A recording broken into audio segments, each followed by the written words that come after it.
back to Tears for Fears. I'm your host, Megan Shoup. You can find me on Twitter at Megs08DFS.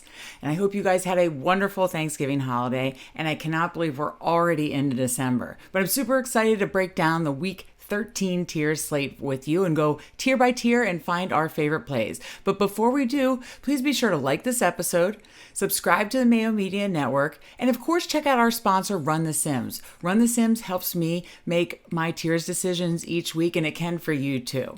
So with that, let's get right to it.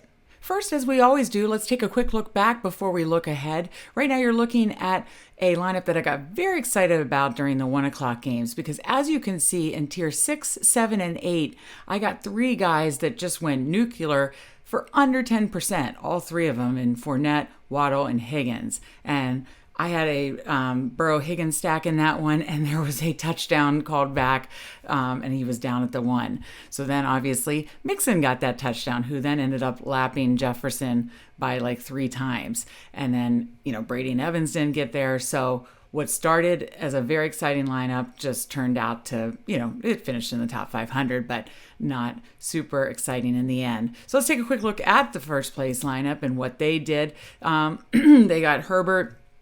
They stacked up Kupp and Stafford. They got Mixon, who I said absolutely just crushed tier 3.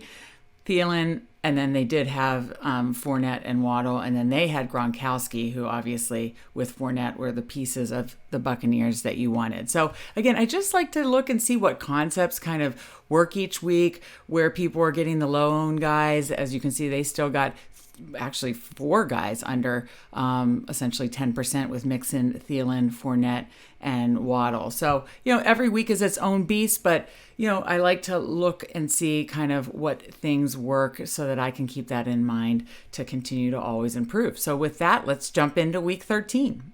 In tier 1, we have Lamar Jackson, Tom Brady, Kyler Murray, and Matthew Stafford. And it looks like Murray is going to play, but I'm a little nervous playing him his first game back. He wasn't running already before he got hurt. So I'm pretty much going to fade or have very low exposure to Murray.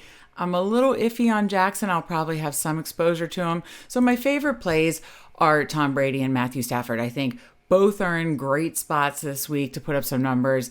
But my favorite play is yet again Tom Brady. I mean, you got to think that while Fournette had 4 touchdowns last week, it's kind of going to oscillate back to Brady, and he's going to be a big piece of the offense putting up the touchdowns. I think they want to get that passing game humming, and I really think that Tom Brady could have another 4 or 5 touchdown game. I believe he put up 5 touchdowns the last time they played the Falcons. So for that reason, Brady is my tier 1 play. In tier 2, we have Cooper Kupp, Jonathan Taylor, Austin Eckler, Joe Mixon, and Justin Jefferson. And I think now we can see that tier 2 is always going to be the fantasy studs and the guys that you really can't poke any holes in. And I can't here either. I'm going to have exposure to all these guys. But I do have a favorite play this week. It's the guy that I think is the most consistent, that has the best floor ceiling combo and is really in the best spot to have a huge ceiling game. And of course, that's Jonathan Taylor against the Texans. He still got in for a touchdown last week, but this week I could see that and much more. So for that reason, Jonathan Taylor is my tier 2 play. In tier 3, we have Najee Harris, Leonard Fournette, Keenan Allen, Terry McLaurin, and Eli Mitchell. And in this tier, I'm going to fade Harris. The running game has been very inefficient for the Steelers behind that offensive line. So I'm going to rotate through Fournette, Allen, McLaurin, and Mitchell. If you want an ownership discount, I think Terry McLaurin is going to be very low owned in this tier. I think Fournette and Mitchell are very safe in this tier and have a very good floor ceiling combo. So I'll be going back to Fournette and love Eli Mitchell in this spot, especially without Deebo Samuel. But my favorite play is actually Keenan Allen. His target share is crazy. He has a great catch rate, and the Bengals kind of can give up those passes underneath. So I like the spot here for Keenan Allen. He's in one of the highest totals on the slate, but he really needs to get into the end zone too, because he's getting the catches. I think he has potential to get the 100-yard bonus. And if he could get into the end zone too, he really could find that ceiling game.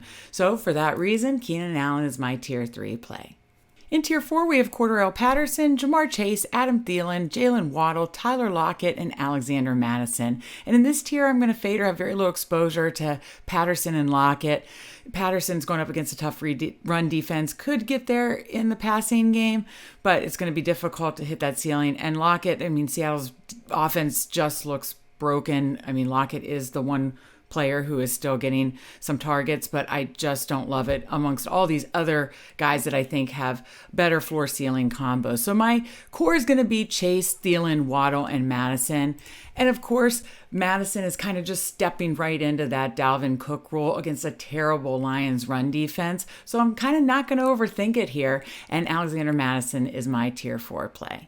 In Tier 5, we have quarterbacks again with Justin Herbert, Jalen Hurts, Kirk Cousins, Derek Carr, Joe Burrow, and Carson Wentz. And in this tier, I'm going to fade Hurts and Wentz. You guys know that I'm not a huge fan of relying on Jalen Hurts rushing touchdowns, and now he has an ankle injury.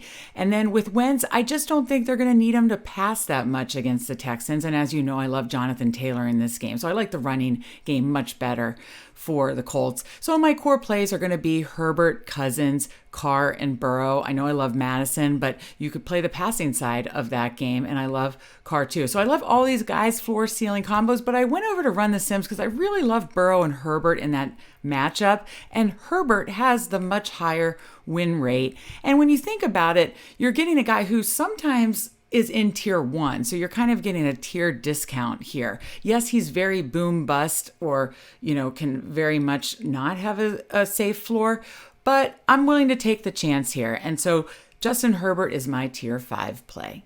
In Tier 6, we have Marquise Brown, Deontay Johnson, Chris Godwin, Mike Evans, DK Metcalf, and Hunter Renfrow. And there's really only one guy that I can make a case to fade here, and that's DK Metcalf. Again, that Seattle offense looks broken, and Metcalf's not even getting many targets. So that's very concerning even in this low of a tier. So, I will rotate through Brown, Johnson, Godwin, Evans, and Renfrow. But I think my favorites are Deontay Johnson. That target share is just insane, even though, there's concerns about the Steelers offense. And then you're getting a huge tier discount on Godwin and Evans. So I went over to run the Sims in the rangefinder tool, and I compared Chris Godwin and Evans, and Godwin was the higher win rate. So then I compared Godwin and Deontay Johnson, and Godwin had a slightly higher win rate. So again, I like all three of those receivers in this tier, but since he has the higher win rate, and I do like a bounce back spot for the Tampa passing game, Chris Godwin is my tier 6 play. And in Tier 7, we have Darrell Henderson Jr., James Robinson, Michael Pittman Jr., Antonio Gibson, Darren Waller, Devonta Smith, Saquon Barkley, and Van Jefferson Jr. And as you can tell, we have a lot of injury tags in this tier. It looks like Darren Waller will be out. I believe the rest of the guys will play. And Antonio Gibson got in a limited practice today, and he usually has a Q tag during the week. So my favorite plays in this tier are Pittman, Gibson, and Van Jefferson. I like the Rams passing offense as a whole. I like Pittman, even though I like the running game. Pittman's still getting a lot of targets, so I really think he could get there just on sheer volume alone in this tier. But of course, my favorite play is Antonio Gibson. It looks like McKissick could be out, so he should get even more of the workload, which he's already been getting a very, very hefty workload. Washington wants to run out the clock on their opponent. So he's in a great spot to do that. And if he gets some targets like he did last week, especially with McKissick out, that makes him an even better play, an even safer play. So love his floor, love his ceiling, love Gibson as my tier 7 play. And in Tier 8, we have Mike Williams, James Conner, Brandon Cooks, Josh Jacobs, T. Higgins, Myles Gaskin, Jamal Williams, and Odell Beckham Jr. As you can see, we have Q tags to pay attention to here too.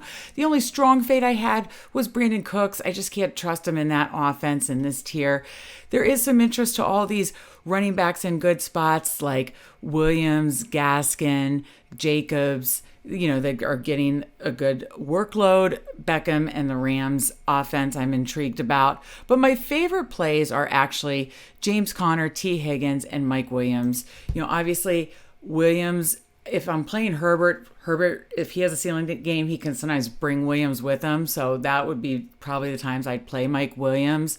And then I am intrigued in that game because it's a high total game. So I like going back to T. Higgins as well. But my favorite play, the best floor ceiling combo, and probably you could get a good ownership discount here too, is James Conner. People have perhaps forgot about him after, being on a bye, but now he's back with Kyler Murray against the Bears. And I really like him him to continue the season he's having. Chase Edmonds isn't there, and I really like this for another great spot for James Conner. So Conner is my tier 8 play. So what do you guys think about my week 13 tiers lineup? As you can see, I got a lot of exposure to a lot of high game totals or team totals like the Bucks, the Colts, the Chargers.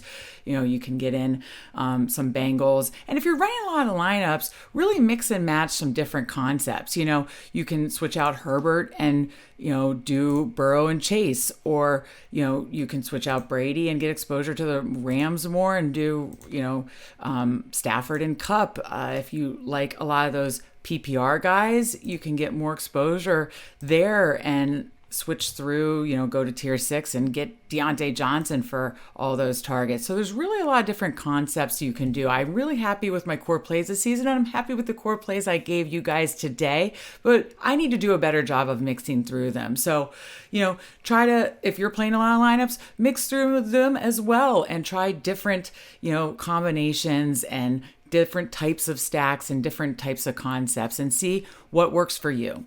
That'll do it for this week's Tears for Fears. Thank you so much for joining me. Be sure to let me know in the comments section what you think of my lineup, my core plays, my favorite plays, and leave me a comment and let me know your favorite receiver in tier 6. That's one I'm really having trouble deciding between. So before you get out of here, be sure to like this episode, subscribe to the Mayo Media Network, and check out Run the Sims to help you make your tier decisions too. And with that, let's go make some money, and I'll see you back here next week.